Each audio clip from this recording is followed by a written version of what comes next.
यार आज से शुरू कर रहे हैं हम लोग क्लास 12 फिजिक्स का चौथा चैप्टर गतिमान आवेश तथा चुंबकत्व। ठीक है, इससे पहले हमने क्लास 12 फिजिक्स के 3 चैप्टर विद्युत धारा तक पूरा मतलब जितने टॉपिक थे तीसरे चैप्टर तक के सभी हमने कंप्लीट कर लिए थे। तो आज से शुरू हो रहा है आपका चैप्टर नंबर 4 गतिमान आवेश तथा चुंबकत्व। ठीक है, तो पहला ये जो आपका चैप्टर 4 इसका ये पहली क्लास होने वाली है और बहुत इंपॉर्टेंट होने वाली है, क्योंकि आपको पता है कोई भी पाठ अगर पढ़ रहे हो उसकी शुरुआत कर रहे हो तो जो पहला लेक्चर होता है ना वो बहुत इंपॉर्टेंट होता है, क्योंकि उसमें बेसिक चीजें पढ़ाई जाती हैं। ठीक है, तो आज का वीडियो बहुत इंपॉर्टेंट है। इसमें आज हम लोग शुरू करेंगे गतिमान आवेश तथा चुंबकत्व के बारे में और बात करेंगे चुंबकीय क्षेत्र क्या होता है, चुंबकीय क्षेत्र की तीव्रता किसे कहते हैं, इसकी परिभाषा क्या होती है, इसका मात्रक क्या होता है, इसकी विमा क्या होती है, चुंबकीय बल किसे कहते हैं, इन सब के बारे में आज के इस वीडियो पे पढ़ेंगे। ठीक है, तो आपको इस वीडियो को इस क्लास को पूरा लास्ट तक देखना है। ठीक है, और मस्त तरीके से आपकी तैयारी चल रही है। आपको बता दें अगर आप लोग चैनल पे नए हो तो ठीक है, अगर आप लोग चैनल पे नए हो तो आप लोग चैनल को सब्सक्राइब कर लो, क्योंकि यहाँ पे क्लास 12 के सभी सब्जेक्ट की बेहतरीन तैयारी चली है, चाहे केमिस्ट्री हो या फिजिक्स। ठीक है, डिस्क्रिप्शन पे प्लेलिस्ट है क्लास 12 केमिस्ट्री की, वहां पे जाओगे चैप्टर नंबर 1 से आपको केमिस्ट्री के सारे वीडियो मिल जाएंगे। फिजिक्स की प्लेलिस्ट है, वहां पे जाओगे फिजिक्स के सारे वीडियो मिल जाएंगे, वहां से बेहतरीन तैयारी कर सकते हो।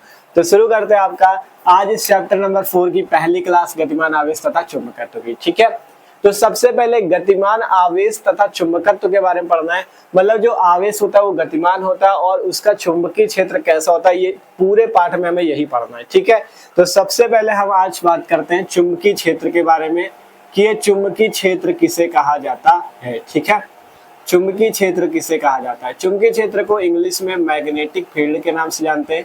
क्या बोलते हैं? Magnetic field. ठीक है, मैग्नेटिक फील्ड चुंबकीय क्षेत्र। चुंबकीय क्षेत्र क्या होता है? चुंबकीय क्षेत्र क्या होता है? तो देखो, जब कोई चुंबक होता है, चुंबक के चारों ओर का एक ऐसा क्षेत्र, चुंबक के चारों ओर का एक ऐसा क्षेत्र, ध्यान समझो। मान लो आपके पास कोई इस टाइप से चुंबक हो, ठीक है, इस टाइप से आपके पास चुंबक है कोई। चुंबक में 2 ध्रुव होते हैं, पहला नॉर्थ ध्रुव मतलब आपका उत्तरी ध्रुव और दूसरा साउथ ध्रुव मतलब दक्षिणी ध्रुव। ठीक है, इस टाइप से N और S 2 ध्रुव होते हैं चुंबक में। ठीक है, तो किसी चुंबक के चारों ओर का एक ऐसा क्षेत्र, चुंबक के चारों ओर का एक ऐसा क्षेत्र चुंबकीय क्षेत्र कहलाता है, जिसमें अगर कोई आवेश हो, मान लो यहाँ पे Q आवेश है, तो ये Q आवेश अपने ऊपर क्या करे, अपने ऊपर अगर चुंबकीय बल का अनुभव करे तो इस क्षेत्र को, जितने क्षेत्र में आवेश आ रहा है, इस पूरे क्षेत्र को ही हम लोग चुंबकीय क्षेत्र बोलेंगे। मतलब कि चुंबक के चारों ओर का एक ऐसा क्षेत्र जिसमें कोई आवेश रखने पर अगर वह अपने ऊपर चुंबकीय बल का अनुभव कर रहा है तो वहां पे आपका जो क्षेत्र है उस क्षेत्र को बोला जाएगा चुंबकीय क्षेत्र, मैग्नेटिक फील्ड। ठीक है, तो ये सिंपल सी बात है। चुंबक के चारों ओर का एक ऐसा क्षेत्र जिसमें कोई आवेश अपने ऊपर चुंबकीय बल का अनुभव करता है, उसे हम लोग क्या बोलते हैं? चुंबकीय क्षेत्र बोलते हैं। ठीक है, ये सिंपल सी परिभाषा होती है चुंबकीय क्षेत्र की। तो यहाँ से परिभाषा लिखते हैं कि किसी चुंबक के चारों ओर का वह क्षेत्र, ठीक है, किसी चुंबक के चारों ओर का वह क्षेत्र, ठीक है, किसी चुंबक के चारों ओर का वह क्षेत्र, ठीक है, किसी चुंबक के चारों ओर का वह क्षेत्र जिसमें कोई आवेश रखने पे, जिसमें कोई आवेश रखने पर, आवेश रखने पर वह अपने ऊपर, ठीक है, रखने पर वह अपने ऊपर, जो आवेश है वह अपने ऊपर क्या करे? चुंबकीय बल का अनुभव करे। वह अपने ऊपर चुंबकीय बल का अनुभव करे, चुंबकीय बल का अनुभव करे तो उस क्षेत्र को हम लोग चुंबकीय क्षेत्र बोलेंगे। ठीक है, चुंबकीय बल का अनुभव करे तो उसे चुंबकीय बल, तो उसे हम लोग क्या बोलेंगे? चुंबकीय क्षेत्र बोलेंगे। ठीक है, चुंबकीय क्षेत्र कहते हैं। ठीक है, ये सिंपल सी परिभाषा होती है चुंबकीय क्षेत्र की कि चुंबकीय क्षेत्र चुंबक के चारों ओर का एक ऐसा क्षेत्र होता है जिसमें अगर कोई अन्य आवेश रखा जाता है तो वह अगर अपने ऊपर चुंबकीय बल का अनुभव करता है तो उस क्षेत्र को हम लोग चुंबकीय क्षेत्र बोलते हैं।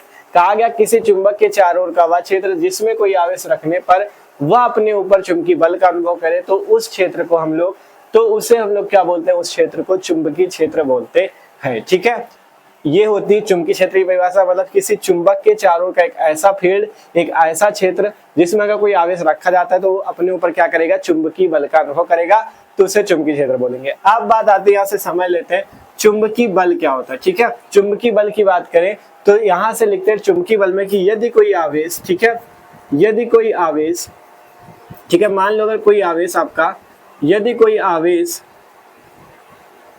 चुंबकीय क्षेत्र में, यदि कोई आवेश मान लो चुंबकीय क्षेत्र में गति करता है, ठीक है, चुंबकीय क्षेत्र में गति करता है,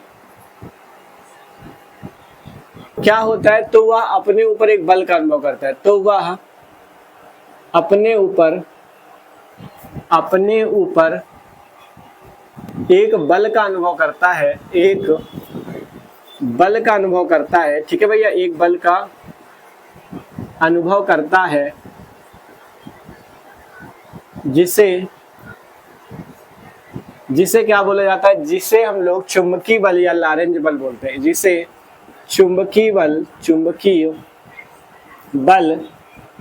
या लारेंज बल कहते हैं, लारेंज, चुंबकीय बल या लारेंज बल, ठीक है, चुंबकीय बल या लारेंज बल, ठीक है, लारेंज बल भी बोल सकते हो या चुंबकीय बल आप लोग बोल सकते हो। ठीक है, कि मतलब अगर कोई आवेश आपका क्या करता है, चुंबकीय क्षेत्र में गति करता है, तो उस पर एक बल लगता है जिसे आप लोग लारेंज बल या चुंबकीय बल कहते हो। ठीक है, चुंबकीय बल या लारेंज बल कहते हैं। तो ये सिंपल सी परिभाषा आपके चुंबकीय बल या लारेंज बल की। ठीक है, कि यदि कोई आवेश चुंबकीय क्षेत्र में गति करता है तो अपने ऊपर एक बल का अनुभव करता है जिसे चुंबकीय बल या लारेंज बल कहते हैं। ठीक है, जिसे चुंबकीय बल या लारेंज बल आप लोग कहते हो। ठीक है, तो ये सिंपल सी परिभाषा होती है चुंबकीय बल या लारेंज बल की। अब यहाँ से लिखते हैं कि माना, ठीक है, माना Q आवेश को चुंबकीय क्षेत्र में, ठीक है, माना Q आवेश को चुंबकीय क्षेत्र को B से प्रदर्शित करते हैं, तो माना Q आवेश को चुंबकीय क्षेत्र B में, ठीक है, चुंबकीय क्षेत्र B में V वेग से गति कराया जाता है, V वेग से, या लिख सकते हो माना Q आवेश चुंबकीय क्षेत्र B में V वेग से गति करता है, ठीक है, V वेग से गति करता है। अब मान लो आपके पास एक Q आवेश है जो चुंबक के चारों, जो चुंबकीय क्षेत्र है उसमें V वेग से गति करता है, V वेग का मतलब V स्पीड से गति करता है, तब चुंबकीय बल को F से प्रदर्शित करते हैं। तो जो चुंबकीय बल F हो जाएगा, चुंबकीय बल F बराबर हो जाएगा सूत्र QVB sin थीटा। ठीक है, QVB sin थीटा, ये होता है चुंबकीय बल का सूत्र, F बराबर QVB sin थीटा, जहां F को क्या बोलते हैं, चुंबकीय बल, Q क्या है, यहाँ पे आवेश आपको लिखा हुआ है, माना Q आवेश चुंबकीय क्षेत्र B है, V आपका वेग है और F आपका क्या है, चुंबकीय बल है। अब बात आती है जो साइन थीटा है, इसमें थीटा कहाँ का कोण है, तो यहाँ से लिखते हैं जहां थीटा, ठीक है, इसके नीचे ही लिख लो, जहां थीटा ये जो वेग V तथा चुंबकीय क्षेत्र B के बीच का कोण है। ठीक है, जहां आपका थीटा V तथा B के बीच का कोण है। ठीक है, ये बात आपको याद रखना है, जहां थीटा कोण जो है ये चुंबकीय क्षेत्र की तीव्रता B और आपका वेग V के बीच का कोण है। यहाँ से हमने लिख दिया जहां थीटा V तथा B के बीच का कोण है। अब ये जो फॉर्मूला F बराबर QVB sin थीटा, आप इसे ऐसे भी लिख सकते हो, F बराबर Q।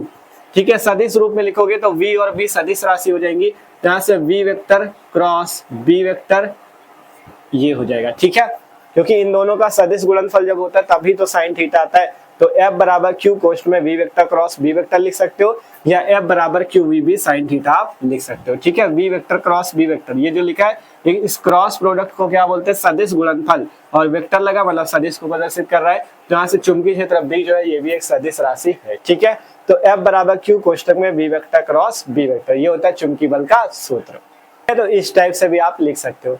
तो ये अभी एकदम सिंपल सी बातें हम लोग सीख रहे हैं। सबसे पहले चुंबकीय क्षेत्र सीखा। चुंबकीय क्षेत्र क्या होता है, तो किसी चुंबक के चारों ओर का वह क्षेत्र जिसमें कोई आवेश अपने ऊपर चुंबकीय बल का अनुभव करे उसे चुंबकीय क्षेत्र बोलते हैं। फिर हमने यहाँ पे बात कर ली चुंबकीय बल क्या होता है, तो यदि कोई आवेश चुंबकीय क्षेत्र में क्या करता है, चुंबकीय क्षेत्र आप समझ चुके हो, चुंबक के चारों ओर का क्षेत्र। ठीक है, तो यदि कोई आवेश चुंबकीय क्षेत्र में गति करता है, मतलब आपका घूमता है या चलता है, तो वह अपने ऊपर एक बल का अनुभव करता है, उस बल को चुंबकीय बल या लारेंज बल कहते हैं। और अगर माना Q आवेश चुंबकीय क्षेत्र B में, ठीक है, माना Q आवेश चुंबकीय क्षेत्र B में, ठीक है, माना Q आवेश चुंबकीय क्षेत्र B में चुंबकीय क्षेत्र बी में v वेग से गति करता है, तब चुंबकीय बल F बराबर q v B sine theta, जहाँ थीटा क्या है, इस v तथा b के बीच का कोण है। जहाँ थीटा क्या, v तथा b के बीच का कोण है। आप इसे ऐसे भी लिख सकते हो चुंबकीय बल या लारेंज बल को F बराबर क्यू कोष्टक में v vector cross b vector, ठीक है। तो ये होता है चुंबकीय बल। तो ये सिंपल से भी कुछ बातें आपने सीखी है। अब यहाँ से बात करते हैं, देखो बी तो समझ गए ना, बी क्या चीज है, चुंबकीय क्षेत्र की तीव्रता, ठीक है। इसे क्या बोलते हैं, चुंबकीय क्षेत्र की तीव्रता। अब बात करते हैं इसे कि चुंबकीय क्षेत्र की तीव्रता का मात्रक क्या होता है और इसकी विमा क्या होती है, ठीक है। तो इसी फॉर्मूले से आप मात्रक निकाल सकते हो। देखो फॉर्मूला आपके पास क्या है, लिखते हैं, यहाँ से हेडिंग लगा लेना, इसके नीचे बी का मात्रक, बी का मात्रक, बी क्या है, चुंबकीय क्षेत्र, ठीक है। चुंबकीय क्षेत्र का मात्रक निकालने के लिए जो F बराबर q v B sine theta है, इस साइन थीटा को आपको मात्रक के लिए छोड़ देना है, ठीक है। आपको केवल क्या लेना है, F बराबर क्यू वी बी, क्योंकि हमें अगर मात्रक निकालना है तो थीटा का तो कोई मात्रक होगा नहीं, तो इसलिए हमें जिसका मात्रक है उसी को लेना है, F बराबर क्यू वी बी, ठीक है। अब B का मात्रक निकालना है तो B को आपको इधर ही रखना है, और ये जो क्यू वी इसके गुणे में है, इसको इस F की तरफ भेज देना, मतलब क्यू वी यहाँ पे गुणे पे तो F की तरफ भाग में आ जाएगा। तो यहाँ से B बराबर हो जाएगा F बटे में क्यू वी, ठीक है। देख लो ध्यान से, यहाँ से क्या हो जाएगा, F बराबर क्यू वी बी है, तो यहाँ से अगर आप B का मान निकालो, B को यही रखो, ये क्यू वी F के नीचे आ जाएगा, तो B बराबर F बटा क्यू वी। इतना आ गया, किसी को कोई प्रॉब्लम नहीं है। अब इसके आगे देखो, ठीक है, इसके आगे देखो, यहाँ से B बराबर F बटा क्यू वी आया, तो यहाँ से B का मान निकालते हैं। तो F क्या है, बल, बल का मात्रक सबको पता है न्यूटन होता है, तो न्यूटन लिख लो, बटे में Q क्या है, आवेश, आवेश का मात्रक पता है किसी को, आवेश का मात्रक क्या होता है, कूलाम, ठीक है। आवेश क्या होता है, कूलाम, Q का मात्रक होता है आवेश का, कूलाम होता है, ठीक है, कूलाम। या आप इसे क्या लिख सकते हो, Q बराबर सूत्र ये वाला पढ़ा है, I इंटू टी, पढ़ा है ना, Q बराबर I इंटू टी, धारा गुणे समय, तो धारा का मात्रक एम्पियर, धारा का मात्रक एम्पियर गुणे समय का मात्रक सेकेंड, ठीक है। तो आप चाहे Q बराबर एम्पियर इंटू सेकेंड लिख दो या कूलाम लिख दो। तो हम यहाँ पे Q बराबर क्या लिखेंगे, एम्पियर गुणे सेकेंड, एम्पियर गुणे सेकेंड, गुणे सेकेंड हम यहाँ पे लिख देंगे, ठीक है। तो ये किसका मात्रक है, Q का मात्रक है, एम्पियर गुणे सेकेंड। अब बात करें V का मात्रक, V का क्या मात्रक होगा, V का मात्रक होगा, देखो V क्या है, वेग, वेग का मात्रक पता है मीटर प्रति सेकेंड, वेग का मात्रक है मीटर प्रति सेकेंड, मीटर प्रति सेकेंड या मीटर बटे सेकेंड आप लिख सकते हो, ठीक है। तो मात्रक निकालने के लिए F का मात्रक न्यूटन होता है, बल का मात्रक न्यूटन, Q का मात्रक एम्पियर सेकेंड, ठीक है। कैसे, कूलाम लिखो या एम्पियर सेकेंड, ठीक है। V क्या है, वेग, वेग का मात्रक मीटर पर सेकेंड। अब इसे हल कर लो, आपके पास आपका मात्रक आ जाएगा, ठीक है। तो इसे हल करते देखो, यहाँ से देखो मीटर प्रति सेकेंड है, सेकेंड मतलब बटे पे है, इसे अगर आप लिखोगे तो ऐसे आएगा, देखो नीचे देखो दिखेगा कि नहीं, यहाँ पे मीटर बटा सेकेंड, ठीक है, इस टाइप से। अगर नीचे ना दिखे तो आप लोग समझ लेना, यहाँ पे देखो अगर ना दिख रहा हो तो इधर लिख देते हैं, ठीक है, नहीं तो शायद बोर्ड पे नीचे दिखे ना। तो B बराबर यहाँ पे न्यूटन बटे में क्या चीज है, ठीक है, इसके आगे का यहाँ पे लिख रहे हैं, ठीक है। Q का मात्रक था एम्पियर सेकेंड, एम्पियर सेकेंड, ठीक है, एम्पियर सेकेंड, और गुणे में यहाँ पे V का मात्रक है मीटर प्रति सेकेंड या मीटर बटा सेकेंड, ठीक है, मीटर प्रति सेकेंड या मीटर बटा सेकेंड, ठीक है। तो अब यहाँ से अगर आप देखो, यहाँ पे भी सेकेंड, यहाँ पे भी सेकेंड, ऊपर नीचे सेकेंड है, सेकेंड से सेकेंड कट जाएगा, तो B का मात्रक क्या आ जाएगा, न्यूटन, न्यूटन बटे में क्या आ जाएगा, एम्पियर, और ये मीटर मिला के न्यूटन प्रति एम्पियर मीटर या न्यूटन एम्पियर मीटर, ठीक है, न्यूटन प्रति एम्पियर मीटर या न्यूटन बटा एम्पियर मीटर, यही चुंबकीय क्षेत्र का मात्रक होता है, B बराबर न्यूटन बटा एम्पियर मीटर, ठीक है। तो यहाँ पे हम लिख देते हैं सही से B के मात्रक, ठीक है, यहाँ पे हम सही से लिख देते हैं B के मात्रक। B के कई सारे मात्रक होते हैं, ठीक है, B के कई सारे, चुंबकीय क्षेत्र की तीव्रता B के कई सारे मात्रक होते हैं। पहला तो ये होता है, देखो पहला मात्रक होता है न्यूटन प्रति एम्पियर मीटर या न्यूटन बटा एम्पियर मीटर लिखो, या न्यूटन प्रति एम्पियर मीटर ऐसे लिख दो, न्यूटन प्रति एम्पियर मीटर, ठीक है, पहला मात्रक तो ये हो जाता है।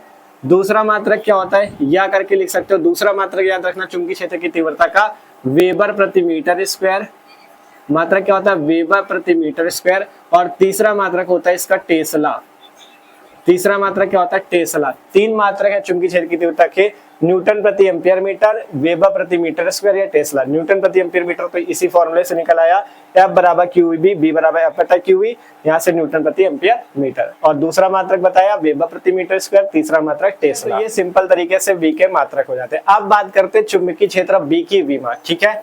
यहाँ से निकालते हैं B की विमा। B की विमा, विमा निकालने के लिए आपको यही वाला मात्रक रखना है, न्यूटन बटा एम्पियर मीटर वाला, ठीक है। न्यूटन बटा एम्पियर मीटर वाला, एम्पियर मीटर वाला, ठीक है। इसी मात्रक से हम लोग क्या करेंगे, इसी मात्रक से हम लोग क्या करेंगे, निकाल लेंगे विमा, ठीक है। न्यूटन बटा एम्पियर मीटर, ठीक है। न्यूटन बटा एम्पियर मीटर से हम लोग क्या कर लेंगे, विमा निकाल लेंगे। तो देखो विमा निकालने के लिए पहले तो हमें न्यूटन की विमा पता होना चाहिए, क्योंकि न्यूटन की विमा लिखेंगे बटे एम्पियर की विमा लिखेंगे बटे मीटर की विमा लिखेंगे, तब तो आपकी विमा निकलेगी। तो न्यूटन किसका मात्रक है, बल का। बल की विमा याद रखो MLT-2 होती है, ठीक है। आपने 11th पे पढ़ा है विमा निकालना, तो MLT-2 होती क्या, बल की विमा, ठीक है। बल की विमा, न्यूटन की जो विमा होती है MLT-2 होती है। बात करें एम्पियर, एम्पियर को किससे लिखते हैं, ए से, तो इसकी विमा हो जाती है ए, ठीक है। एम्पियर की विमा क्या हो जाती है, ए हो जाती है। इसके बाद देखोगे मीटर, मीटर क्या होता है, लंबाई का मात्रक, तो इसकी विमा एल हो जाती है, ठीक है। सबकी विमा हमने लिख ली।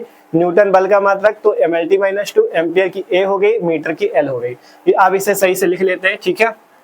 अब इसे सही से लिख लेते हैं। देखो यहाँ पे अगर आप देखोगे तो L से तो L कट जाएगा, क्योंकि यहाँ पे भी L है, यहाँ पे भी L रहेगा, कट जाएगा, ठीक है। बचेगा क्या, ऊपर बचेगा MT-2, ठीक है। ऊपर क्या बचेगा, देखो MT-2, और ये A है नीचे, इसकी पावर 1 अगर मान ले तो ये A की पावर 1 ऊपर जाएगा, A की पावर -1, ठीक है। A की पावर क्या हो जाएगा, -1। तो यहाँ से MT-2 और ये जो A की पावर प्लस का 1 था, ऊपर गया A की पावर -1। तो इसे हल कर लेते हैं यहाँ पे आगे। तो यहाँ से हो जाएगा, ठीक है, विमा के लिए यहाँ पे बराबर में हो जाएगा, यहाँ से MT-2 और A-1, ठीक है। ये इसकी विमा आएगी, किसकी विमा आएगी, ये चुंबकीय क्षेत्र की विमा आएगी, MT-2 A-1। अगर ऐसे लिखना चाहो, जैसे ये होता है ना M0 L0 T0 A0 के रूप में, मतलब T भी आ जाए, L भी आ जाए, M भी आ जाए, A भी आ जाए। अगर इस रूप में लिखना चाहो तो आपको पता है यहाँ पे L तो है ही नहीं, तो मतलब L की पावर 0 मान सकते हैं हम लोग। तो यहाँ से क्या लिख सकते हो, ML की पावर 0, T की पावर -2, A की पावर -1। यही होती है विमा किसकी, चुंबकीय क्षेत्र की तीव्रता की। चाहे आप MT-2 A-1 लिख दो, या L नहीं है तो L की पावर 0 लिख दो, ML की पावर 0, T-2 A-1।